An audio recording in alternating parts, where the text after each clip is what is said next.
Russia పేరు వినగానే politics follow అయ్యే వారికి పుతిన్ గుర్తొస్తాడేమో కానీ భారతీయ విద్యార్థులకు మాత్రం మెడిసిన్ చదువు గుర్తుకు వస్తుంది. తక్కువ ఖర్చుతో మెడిసిన్ చదువుకోవాలనుకునే వారికి రష్యా మంచి ఆప్షన్లా కనిపిస్తుంది.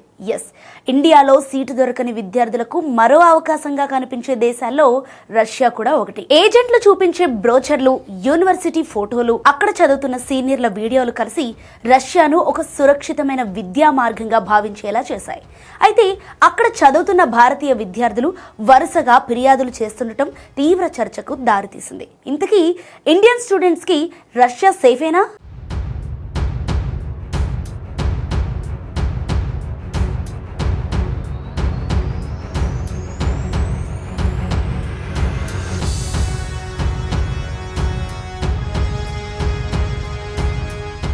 విదేశాంగ మంత్రిత్వ శాఖ గణాంకాల ప్రకారం ప్రపంచవ్యాప్తంగా దాదాపు 18,82,000 మంది భారతీయ విద్యార్థులు విదేశాల్లో చదువుతున్నారు. అందులో రష్యాలో చదువుతున్న వారి సంఖ్య 27,222. అదే ఏడాదిలో విదేశాల్లో ఉన్న విద్యార్థుల నుంచి వచ్చిన మొత్తం ఫిర్యాదుల్లో 201 కంప్లైంట్లు రష్యాకు చెందినవిగా నమోదయ్యాయి. సంఖ్యపరంగా ఇది చిన్నదిగా అనిపించినా శాతం పరంగా చూస్తే రష్యా నుంచి వచ్చే ఫిర్యాదుల రేషియో ఎక్కువగా ఉంది. ఏకంగా 57% ఫిర్యాదులు ఈ ఒక్క దేశం నుంచే రికార్డ్ అయ్యాయి.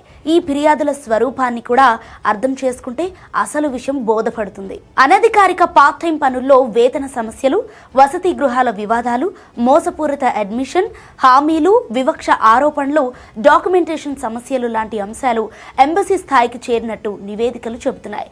చాలా మంది విద్యార్థులు సరైన ఒప్పందాలు లేకుండా గదులు అద్దెకు తీసుకోవటం, గుర్తింపు లేని మధ్యవర్తులపై ఆధారపడటం వల్ల ఇబ్బందులు ఎదుర్కొంటున్నారు. ఇది రష్యా పూర్తిగా సేఫ్ కాదని చెప్పే లెక్కలు కాదు. ఎందుకంటే వేలాది మంది విద్యార్థులు ఎలాంటి సమస్యలు లేకుండా చదువు పూర్తి చేస్తున్నారు.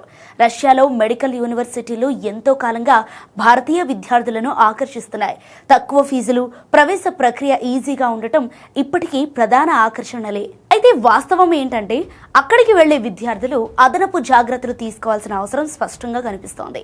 యూనివర్సిటీ గుర్తింపు స్థితి, మెడికల్ కౌన్సిల్ అర్హత, వసతి ఒప్పందాలు, ఫీజు నిర్మాణం లాంటి విషయాలు ముందుగానే క్రాస్ చెక్ చేసుకోవాలి.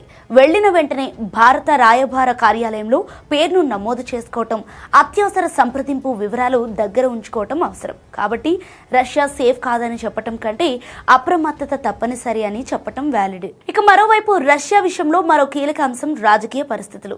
ఉక్రెయిన్ యుద్ధం తర్వాత రష్యా అంతర్జాతీయంగా ఆంక్షలు ఎదుర్కొంటోంది. ఈ ఆంక్షల ప్రభావం నేరుగా విద్యార్థులపై పడకపోయినా బ్యాంకింగ్ లావాదేవీలు, మనీ ట్రాన్స్ఫర్లు, అంతర్జాతీయ చెల్లింపుల వ్యవస్థలు కొన్నిసార్లు ఇబ్బందులు కలిగిస్తాయి. కొంతమంది విద్యార్థులు కార్డు లావాదేవీల సమస్యలు, ట్రావెల్ కనెక్టివిటీ ఇబ్బందులు ఎదుర్కొన్నట్టు కూడా చెబుతున్నారు. ఇవి సెక్యూరిటీ సమస్యలు కాకపోయినా జీవన విధానాన్ని ప్రభావితం చేసే అంశాలే. ఇంకో విషయం ఏంటంటే రష్యా విస్తారమైన భూభాగం కలిగే దేశం. మాస్కో, సెయింట్ పీటర్స్బర్గ్ లాంటి పెద్ద నగరాల్లో సదుపాయాలు, భద్రతా వ్యవస్థలు బలంగా ఉన్నప్పటికీ చిన్న పట్టణాల్లో పరిస్థితులు వేరుగా ఉండవచ్చు. లాంగ్వేజ్ కూడా ఒక పెద్ద సమస్య. రష్యన్ భాష తెలియకపోవటం వల్ల విద్యార్థులు హౌసింగ్ ఒప్పందాలు, స్థానిక చట్టాలు, పోలీస్ వ్యవహారాల్లో ఇబ్బందులు పడుతున్నారు. సో ఈ కమ్యూనికేషన్ గ్యాప్ కారణంగా చిన్న సమస్యలు పెద్దవిగా మారుతున్నాయి. అయితే భారత ప్రభుత్వం రష్యాలోని ఎంబసీ ద్వారా హెల్ప్ లైన్లు, విద్యార్థి రిజిస్ట్రేషన్ సిస్టమ్లు నిర్వహిస్తోంది. చాలా యూనివర్సిటీలో ఇండియన్ స్టూడెంట్స్ అసోసియేషన్లు ఉన్నాయి. సరైన సమాచారంతో, లీగల్ డాక్యుమెంటేషన్తో అధికారిక మార్గాల ద్వారా వెళ్లిన విద్యార్థులు సాధారణంగా పెద్ద సమస్యలు ఎదుర్కోవటం లేదు. అంటే రిస్క్ పూర్తిగా దేశం వల్ల కాదు, మధ్యవర్తులపై అధికంగా ఆధారపడటం, రిస్క్ మార్గాలను ఎంచుకోవటమే ఈ సమస్యలకు కారణమవుతున్నాయని చెప్పవచ్చు.